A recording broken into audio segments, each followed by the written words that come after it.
Quand une entreprise annonce qu'elle va créer la plus grande utilité régulée au monde avec une capitalisation boursière de 249 milliards et une valeur en entreprise de 420 milliards de dollars, il y a une réaction quasi automatique chez la plupart des investisseurs. Les superlatifs créent une impression de puissance, de vision, d'ambition stratégique. La plus grande au monde, on se dit déjà qu'il y a quelque chose qui ne marche pas. Parce que quand on utilise ce genre de termes-là, ça veut généralement dire qu'on veut nous cacher quelque chose. Enfin, je parle par expérience. Et ne prenez pas mon expérience ici comme la vôtre. Essayez vous-même d'aller chercher de manière générale. Parce que c'est difficile de ne pas être impressionné. Parce que dans chaque acquisition, toutes les acquisitions sont très bien justifiées par le management. Pourtant, vous avez des exemples. Atos, bonsoir. Est-ce que ça s'est bien passé? Parce que quand une entreprise croit par acquisition ou bien fait des acquisitions, ce n'est pas forcément pour le bien-être des actionnaires. Attention. Donc, ce que je voulais mentionner, c'est ceci. Et c'est exactement le moment où il faut ralentir. C'est le moment où il faut se poser les bonnes questions.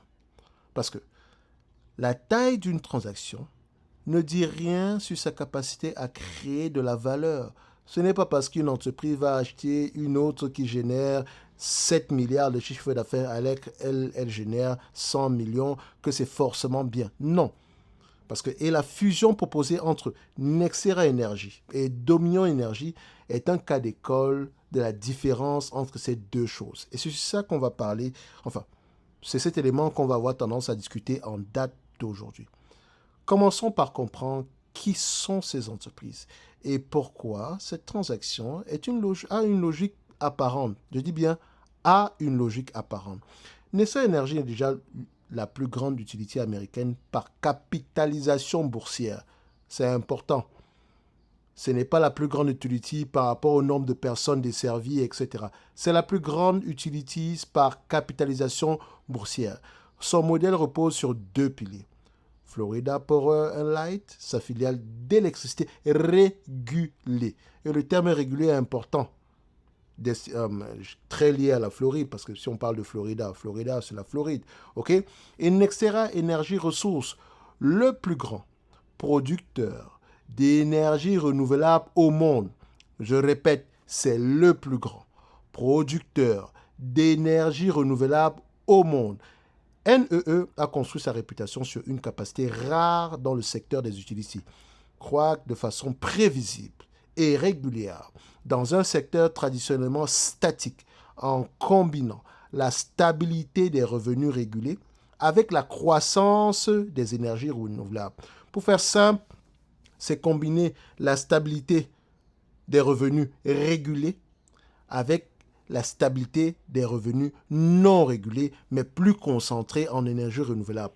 Si tu t'intéresses au secteur des utilities, tu sais de quoi je parle, tu sais pourquoi je fais la distinction entre les deux. Parce que c'est deux marchés complètement différents. Tu ne savais pas? Excuse-moi mon cher ami, pose les bonnes questions. Ok? Dominion Energy, de son côté, est une utility régulée qui dessert principalement la Virginie et la Caroline du Sud. Les zones sont très importantes, mon cher ami. Et là, tu dois te poser des questions par rapport à la démographie, etc. Ok? C'est un acteur solide, ancré dans des marchés en croissance démographique, avec une base de clients résidentiels et commerciaux stables. La Virginie en particulier est devenue l'un des marchés électriques les plus dynamiques des États-Unis, porté par l'explosion des data centers qui consomment des quantités massives d'électricité. Et avant même les data centers, je vous ai toujours dit que c'est un peu comme avec le marché immobilier américain, immobilier résidentiel. On a une pénurie. Et quand on revient sur le marché ici d'électricité, on a également une pénurie. Parce qu'avec l'avènement des voitures électriques, on n'avait pas le choix que d'augmenter. Le réseau électrique américain est vieillissant. Et il faut l'améliorer. Il faut le remettre à jour. Maintenant, vous comprenez pourquoi les compagnies d'électricité américaines, les utilities, ont des free cash flow négatifs. Il y a deux raisons par rapport à ça. Non seulement il y a la raison concernant la demande qui est de plus en plus élevée, mais également si ces compagnies n'investissent pas, elles ne peuvent pas augmenter les prix. OK? C'est un marché très particulier. C'est un marché que je mets toujours au même niveau que le marché des banques ou des compagnies d'assurance. Parce que les gens voient toujours les ici comme « Ah ouais, c'est récurrent, etc. Dividendes. » Non, non, non, non, non. C'est un marché où tu te demandes à augmenter les prix. Quand tu es régulé, tu te demandes. Donc tu appelles « Oh, allô, gouvernement de Virginie, allô, gouvernement de Caroline du Sud, j'ai envie d'augmenter les prix. » Et eux, oui, mon cher ami, tu peux augmenter les prix tout simplement si tu as investi tel ou tel pourcentage, machin, machin. C'est pour ça que le ROE est très important dans ce genre d'industrie. Ah oui, tu pensais que c'est le ROIC? Je vous dis encore une fois, vous posez les mauvaises questions, vous aurez toujours les mauvaises réponses. OK? Toutes les industries sont différentes. Et vous vous intéressez beaucoup aux industries américaines, aux compagnies américaines, sans même comprendre comment est-ce qu'elles fonctionnent. Ne me croyez pas sur parole, allez vérifier vous-même. OK? Donc, sur le papier, la combinaison a une logique. Nexera apporte son expertise en renouvelable et son accès au capital. Dominion apporte une base réglementée, en croissance et une exposition au data center. Ensemble, ils forment une entité plus diversifiée géographiquement et mieux positionnée pour capter la demande électrique liée à l'intelligence artificielle. C'est très beau sur le papier, n'est-ce pas? Waouh! On applaudit. C'est le discours du management et il est cohérent, comme d'habitude. Maintenant, regardons les chiffres, parce que nous, investisseurs, c'est ce qui nous intéresse. Parce que les chiffres peuvent dire autre chose par rapport à ce que le management raconte. Et là, quand on arrive au niveau des chiffres, le management annonce que la fusion sera immédiatement accrétive sur le bénéfice par action avec un CAGR de croissance EPS ajusté supérieur à 9% pour l'entité combinée, contre 8% pour Nexera en stand-alone. Donc, Nexera par rapport à elle-même, sans avoir besoin de Dominion, c'est 8%. En termes de croissance, pas en termes de volume. Ça peut être différent. Parce que 1% de 1000 milliards, c'est différent de 1% de 10 000 milliards. Faites très attention par rapport à ça. Et là, on referme la parenthèse. Donc, un point de croissance supplémentaire par an, c'est le bénéfice financier central de cette transaction de 420 milliards en valeur d'entreprise. Un point de pourcentage. Prenons le temps de mesurer ce que ça signifie concrètement. Nexera seul promet 8% de croissance annuelle. Avec Dominion, elle promet 9%. La différence, c'est 1% de croissance EPS supplémentaire par an. Pour obtenir 1% supplémentaire, NEE s'engage dans une fusion d'une complexité extraordinaire avec des approbations réglementaires requises dans plusieurs États et accepte des pénalités de rupture comprises entre 4,3 milliards, ou bien 4 milliards 830 millions et 6 milliards 520 millions. Si la transaction échoue, elle va devoir payer cette somme. Ah oui, si la transaction ne fonctionne pas, Nexera doit payer au moins 4 milliards 830 millions de dollars. Minimum. OK? Ça, c'est le risque. Et la question qui s'impose naturellement est celle-là. Est-ce que Nexera ne pourra pas générer ce 1% de croissance supplémentaire par ses propres moyens, sans absorber cette complexité? Est-ce qu'il n'est pas possible de le faire elle-même? C'est une question que les analystes qui suivent le dossier posent explicitement et elle mérite qu'on s'y attarde.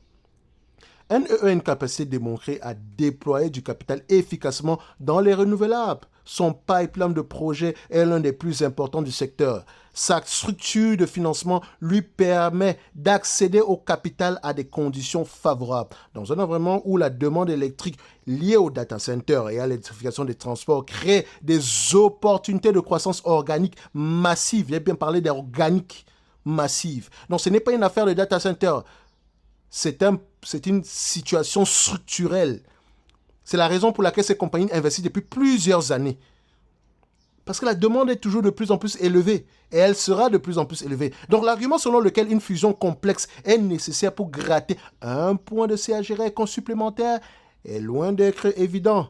Et là, il faut faire attention. Et c'est là que la comparaison révélatrice s'impose. D'un côté, tu as le cadrage du management, une transaction historique, une position de leader mondial, une accrétion immédiate, un CAGR amélioré. Ok, c'est bien, le vocabulaire est celui de l'ambition stratégique et de la création de la valeur. De l'autre côté, tu as les chiffres bruts. 1% de croissance EPS supplémentaire. Des risques réglementaires qualifiés de matériels par les analystes. Des pénalités de rupture qui représentent une fraction significative de la valeur ajoutée potentielle de la transaction et une dilution immédiate pour les actionnaires de NEE qui ne détiendront que 74,5% de l'entité combinée. Oh, on ne vous l'a pas dit, c'est une transaction essentiellement effectuée en actions. Ok, on referme la parenthèse. Maintenant, ces deux lectures portent sur la même transaction, mais elles ne racontent pas la même histoire. Le risque réglementaire mérite qu'on s'y attarde spécifiquement. Les utilities sont parmi les entreprises les plus régulées qui soient. Après les banques, les compagnies d'assurance, les utilities suivent littéralement. Ok? Donc, chaque État dans lequel elles opèrent a son propre régulateur, avec ses propres propriétés, ses propres contraintes politiques et son propre calendrier. Une fusion de cette taille entre deux utilities opérant dans des États différents nécessite des approbations en Virginie, en Caroline du Sud et potentiellement d'autres juridictions. Donc ces approbations ne sont pas des formalités. Les régulateurs étatiques ont des raisons légitimes de s'interroger sur l'impact d'une telle concentration sur les tarifs locaux, sur l'emploi et sur la gouvernance d'un service essentiel. La récence attendue des régulateurs de Virginie et de Caroline du Sud n'est pas une surprise. C'est une donnée structurelle du secteur. Ces gars-là sont les plus méchants du secteur. Ah, tu ne le savais pas. C'est pour ça que je dis toujours étudier le secteur d'activité en profondeur. Et les pénalités de rupture jusqu'à 6,52 milliards sont le prix que Nextera accepte de payer si ces approbations n'arrivent pas. C'est un risque asymétrique. Le bénéfice, il est marginal. Et le coût de l'échec, il est considérable. OK? Et puis, il y a une question, la question du PJM. Tu ne connais pas PJM? T'inquiète, assieds-toi confortablement, on va en parler. PJM est l'opérateur du réseau électrique qui couvre une grande partie de la côte est américaine, incluant la Virginie. L'expansion de Nextera dans cette zone via Dominion était présentée comme une opportunité d'accès à un marché électrique en pleine croissance. Mais ce marché est aussi en pleine transformation réglementaire avec des incertitudes croissantes sur les règles de capacité, les prix de gros et l'intégration des renouvelables, ce qui semblait attractif il y a à peu près 18 mois, ne l'est peut-être pas aujourd'hui. Et ça, il faut le prendre en considération. Voilà donc la vraie question que cette transaction pose à un investisseur de Nextera. Ce n'est pas est-ce que le dividende est en croissance, blablabla, blablabla. Ça, ce sont des questions que les gens qui ne lisent pas les rapports financiers se posent. Ce n'est pas non plus la question concernant est-ce que cette fusion crée de la valeur sur le papier. Le management a construit son argumentaire dessus et il est cohérent. Ce n'est pas non plus est-ce que le secteur des utilités est attractif. Il est structurellement dans un monde qui électrifie massivement ses usages. Voitures électriques, data center, population en augmentation. Vous voulez quoi? Est-ce qu'on doit inventer? La vraie question est celle-là. Est-ce que ce management prend cette décision parce qu'elle est la meilleure façon, dont je parle de la décision, est-ce que cette décision est la meilleure façon de créer de la valeur pour les actionnaires Nextera Energy? Ou bien est-ce qu'il y a autre chose, ou bien est-ce qu'il y a une autre logique à l'œuvre? Ce sont des questions que vous devez vous poser. Parce que dans l'histoire des fusions-acquisitions, bonsoir à tous, les transactions annoncées avec des superlatifs et des bénéfices financiers modestes ont souvent une explication qui n'est pas dans le communiqué de presse. Parfois, c'est la défense d'une position de marché. Parfois, c'est l'ambition personnelle d'un dirigeant. C'est pour ça qu'il faut regarder, on te paye par rapport à quoi? Tu ne t'es pas encore posé cette question? Pose-la quand tu analyses une compagnie. Parfois, c'est la peur de rester trop petit dans un secteur qui se consolide. Ce ne sont pas nécessairement de mauvaises raisons, mais ce sont des raisons différentes de la création de valeur pour l'actionnaire que toi tu es. Et les confondre est une erreur analytique très, très coûteuse. C'est précisément ce que le Prompt Premium Top Invest dénommé. Quelle est la stratégie long terme de cette entreprise? C'est le nom du prompt. Donc, ce prompt-là te force à démêler toutes ces informations-là. Il te demande de distinguer ce que le management dit de ce que les actions révèlent, d'analyser l'historique des décisions stratégiques sur 5 ans à 10 ans et d'évaluer la cohérence entre les paroles et les actes. Appliqué à Nextera Energy aujourd'hui, ce travail te permet de poser la bonne question. Et c'est celle-là. Est-ce que cette transaction s'inscrit dans une logique stratégique cohérente avec ce que NEE a toujours fait? Ou est-ce une rupture qui mérite une explication que le management n'a pas encore vraiment fournie? C'est très important. Tu le trouves dans la bibliothèque de Prompt Premium. Top Invest, le lien à la description de la vidéo. Et je rappelle que cette bibliothèque de prompt la finance notre projet. OK? Donc, je ne me demande pas le mot ni quoi que ce soit. C'est le moment de soutenir la chaîne concrètement parce que ce que je vous propose en date d'aujourd'hui, c'est quelque chose qui pourrait vous aider dans votre processus d'analyse en matière de stock picking, d'approfondir vos recherches. OK? Allez-y vous-même regarder de vous-même.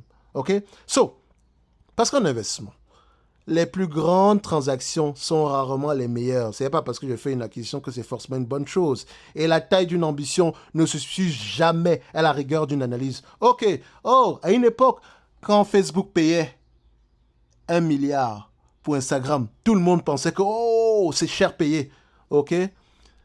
Allez regarder la démographie des personnes qui utilisent Facebook et ceux qui utilisent, surtout en termes d'âge, ceux qui utilisent Facebook et ceux qui utilisent Instagram. Allez juste regarder, vous allez comprendre pourquoi est-ce que je pose cette question. Les amis, si vous posez les mauvaises questions, vous aurez toujours les mauvaises réponses. Maintenant, passons à NEE. Et je vais aller très rapidement parce que NEE, c'est simple. Ce genre d'entreprise s'analyse uniquement en regardant les cash flows opérationnels. Parce que les free cash flows seront négatifs. Et ça, c'est normal, c'est compréhensible. Ce n'est pas parce que l'entreprise perd de l'argent ou etc. Oui, sur le papier, elle en perd, mais elle n'est pas obligée d'investir autant. Mais pour avoir de la croissance à long terme, parce que la croissance, elle est là, il faut absolument qu'elle investisse. C'est simple, quand je vois les cash flows et c'est un business prévision, on parle d'utility, ça veut dire ici que 80% du temps, les analystes se trompent. Ça veut dire ici qu'on fait à peu près 133 $ l'action d'ici 2028. Moins la dette nette, 133 $. Moins la dette nette, 133 $, moins la dette nette, moins 49 $ de dette nette. Et ça, c'est avant l'acquisition. Attention, 133 moins 48, 85 $. Techniquement, cette compagnie est correctement évaluée. That's it, that's all. OK, le dividende, blablabla, blablabla. Bah, techniquement, les amis, le dividende de cette compagnie n'est pas safe. Ce n'est pas non plus une obligation. Parce qu'elle ne peut pas payer ce dividende avec les free cash flow. La seule raison pour laquelle elle continue à payer un dividende de plus en plus élevé, c'est parce que derrière, qu'est-ce qu'elle fait? Laissez-moi savoir en commentaire. Comment elle finance ce dividende? Ça, c'est la question que je vous pose. Parce que si vous êtes venus sur cette chaîne comme des moutons qui veulent qu'on leur dise tout ce qu'ils doivent faire, vous êtes sur la mauvaise chaîne. Ah oui, excusez-moi de parler comme ça. Je ne caresse personne dans le sens du poil. Vous voulez faire du stock picking, vous devez vous poser les bonnes questions. Et la question que je vous pose, c'est celle-là. Pourquoi est-ce que le nombre d'actions augmente? Laissez-moi savoir en commentaire. Merci à ceux qui nous ont permis d'atteindre 7,5% par rapport au financement de nos projets. Et également, je remercie ceux qui vont nous permettre de dépasser ce 7,5%. C'est en description de la vidéo. Si vous avez des questions, rendez-vous dans le groupe School. Vous voulez faire du stock picking sérieusement? Vous êtes sur la bonne chaîne. Mais posez-vous les bonnes questions. C'est le plus important. Merci. Au revoir.